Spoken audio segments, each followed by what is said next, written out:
Hello, everyone. Welcome back to yet another political episode. So this story is coming out late. I know. This was um our third individual who managed to pass away this year. It is April 9th. Yes, Joseph Brennan did not die on April 9th. He died on Saturday, but I was on vacation. So there you go. I could not make it back in time. But you know what? I have a life too, but thank you for your understanding. Yes, Joseph Brennan, the mayor and the governor of Maine, has sadly passed away at age 89, peacefully at his home. And today we'll be honoring, well, there, I've been pondering it, but there's some individuals that we don't want to honor, but we do want to pay respects, right? But so, like, if you politically disagree with them, we're not going to honor the legacy that they did, even though the legacy that they did you disagree with. I'm not saying we should do that, but instead I should reword it, and I'm going to say we're going to present to you a unbiased story. I should say story, but the life of Joseph Brennan. We mourn his loss as a human being. We love him as humans. But anyway, it seems like he was a very popular governor in Maine. We can see that according to his electoral history. But Joseph E. Brennan, he was a Democrat, and he is the 70th governor of Maine. And not before that, though, well, not even before that. I think afterward he managed to take office uh, representing Maine's first congressional district. But yeah, we're going to get into the electoral history in a little bit. First off was starting in 1978, and that is Mr. Joe Brennan's basically first political career, and he is running for governor against, let's see here, Linwood E. Palmer Jr. And this looks like it's going to be a three-way race here. So forward that it looks like Herman C. Franklin, the independent, is somewhat taking votes away from Linwood Palmer. And obviously, I think Herman, it's either he's more of a moderate, but I would imagine if he was a liberal, he was doing unusually very good. So I think he would be more center to center right politically, because look at all that. Now, it looks pretty lopsided today. The coasts of Maine are pretty liberal. But back then, in the 70s and the late 20th century, the coasts were the conservative stronghold for the Republicans, as it was mainly the countryside out here where nobody really lives here that is usually beneficiary for Democrats. So how did Joseph Brennan win? Well, he managed to pick up votes from York County and Cumberland County by just a little bit. And he managed to take, there's also the capital city. It's either in Angrogan. It's hard to pronounce this county. I'm not even going to try. Or Kennebec counties. The capital of Augusta, I want to believe, is either in this county, but yeah, he managed to solidify his strength in there. But yes, Joseph Brennan elected to as governor of Maine thanks to a split, it seems, with Herman C. Franklin gaining momentum, 17.84%, which really managed to affect the Palmer campaign. So that was the election of 78. In 1982, Joseph Brennan would run for re-election, and this time he successfully carries every single county. Now, you would notice that it seems he's getting more attention in the coast. That's true, because more popularity, more praise is going to occur in popular areas. So it only makes sense that the Joseph Brennan's voice is going to be heard here, where people will respond and give feedback, than the rural countryside, which barely has anyone living here. Especially, I don't know if Aristotle County has a good population, but we can say, yes, Joseph Brennan definitely swept the state of Maine, carrying York, Cumberland, Kennebec, the Andrew, whatever weird county name in this county. He did a really good job picking up 61.91% of the popular vote. Maine during his time in the 80s is a red state. It has been consistently red. And it seems that Joseph Brennan, who's apparently coming out as a moderate, is making himself to be more of a compromiser.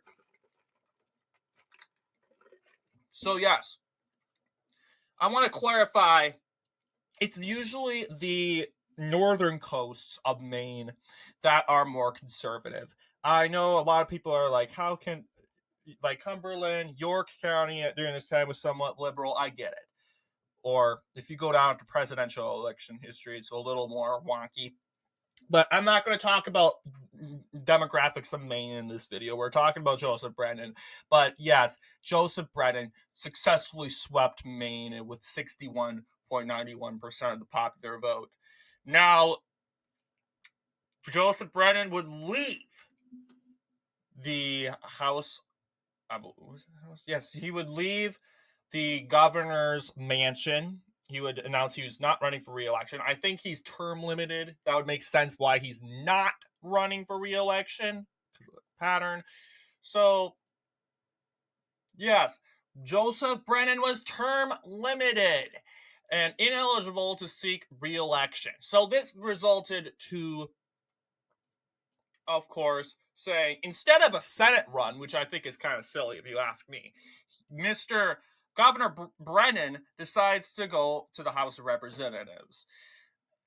As you'll see here, let's see if there's, yes, U.S. election in 1986, he represented the 1st Congressional District, 53.19%, defeating H. Rollin Ives by a good 10%. I think it's 9%. As no 9%. Barely 9%, but yes, you'll see he's reelected in 1988, defeating Edward S. O'Mara. And then out of the blue, he says, you know what? I'm going to run for governor again, which is kind of weird. And a lot of Mainers are not really too sure about that. And that's why he ends up losing, and losing by 2. Okay, to John McKernan. And McKernan was elected in 1986. Once again, Brennan couldn't control it because it was term limited. Essentially, he let Republicans flip his seat by a landslide. Well, not landslide, because you have the split ticket here with Herbert and Manario, who are independents, but you also have James Turney, who has 30%, thanks to this county right here. I think it's the most liberalist county. It's that weird name. I'm not gonna try pronouncing it, but then again, you'll see the independent vote goes down. The independent vote is strong in the state of Maine, if you are unaware. We have like 3-way races. This is a 4-way race. This is the only election that doesn't have an independent. That's weird. So, yeah, see, independent, you'll have James B. Longley. He picked up everything. So, independent 3rd-way vote is very popular in Maine. It always has, and even today. But you'll see, Joseph Brennan, he lost York County, and York County was one of his best performances in the last 2 elections in Maine when it comes to the governorship. York County goes to actually John McKernan, who actually has a good approval rating. Let's see. He's 75, so he's still alive. Like I said, northern coast of Maine, pretty conservative. It's actually going to be the countryside over here that's going to be more liberal. Portland is pretty much a stronghold. It's probably where the Brennan campaign is getting that 44%. A lot of that, 230,000 votes. But ultimately, Brennan fails to win the said election. But do not worry, he's going to run again in 1994. Because, first off, McKernan can't run again, Maine's term limited. So this is going to get really, really weird. Joseph Brennan actually got to run against our two incumbent U.S. senators today. Our two U.S. incumbent senators.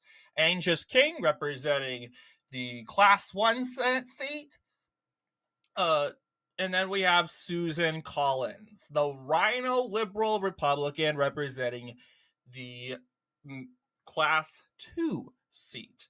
And yeah, I think this is Brennan can officially say, hey, you know what? I officially got to encounter our two current U.S. senators before, and this was probably his last election. This is like, okay, I'm pretty not popular. But this is kind of weird because now York County says we're going back to, as you know, we're going back and hopping on the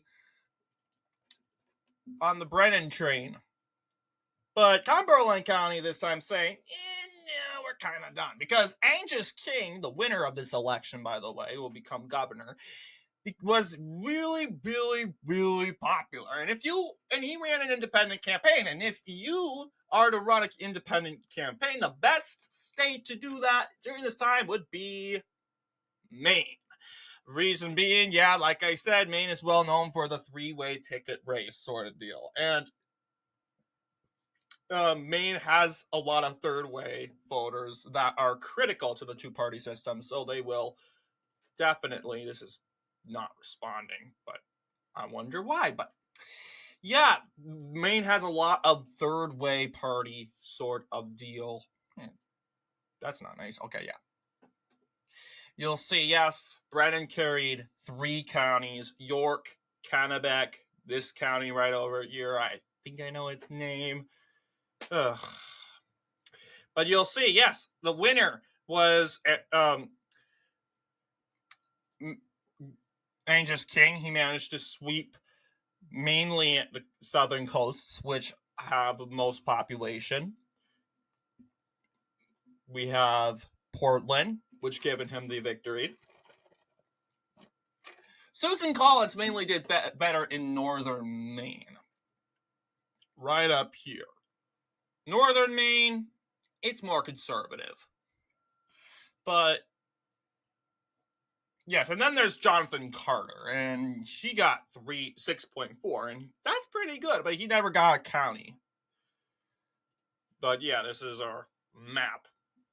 Very interesting election. I would say this is probably one of my favorite elections in the state of Maine, simply because it's not often where you get to run against 2 other U.S. senators, whom are still serving in the U.S. Senate today, which are crazy.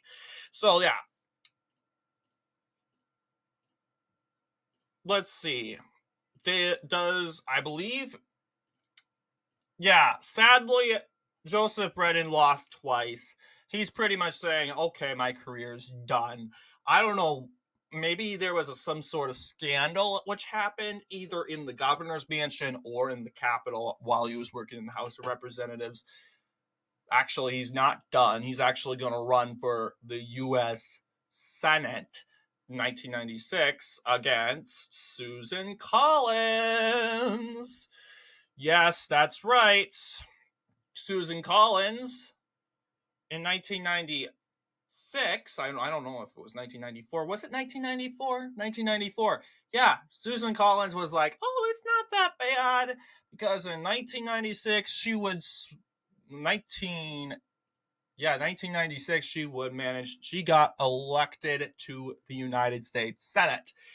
And Joseph E. Brennan, he says, you know what? I think I can get to the Senate because you know what? I'm an experienced congressman, and as you know, I am a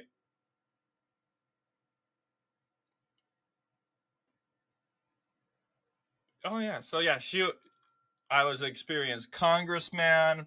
I was a governor, all that stuff. I got a landslide in my record. I can do this.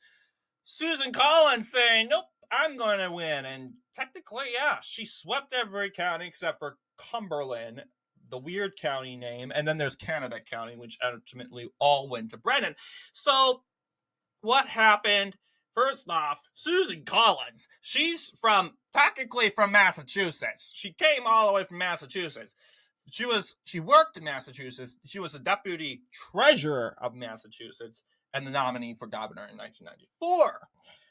What brings you to Maine then, Susan Collins? I don't know. It's probably more easy to get electable here. I'm guessing that's the reason. But yeah, that doesn't change. She's still going to be a liberal anyway, technically. But hey, yes, 49.18% to Brennan's 43.88%. By this time, Brennan's career is probably done. He's done. He's probably saying, yeah, okay, I can't really pick up anything. He was not the guy he once was in the election of 82, where he swept the election, swept the whole entire race, taken out Republican strongholds. He is done, and he ended up retiring. But of course, he still makes the news. Anyway,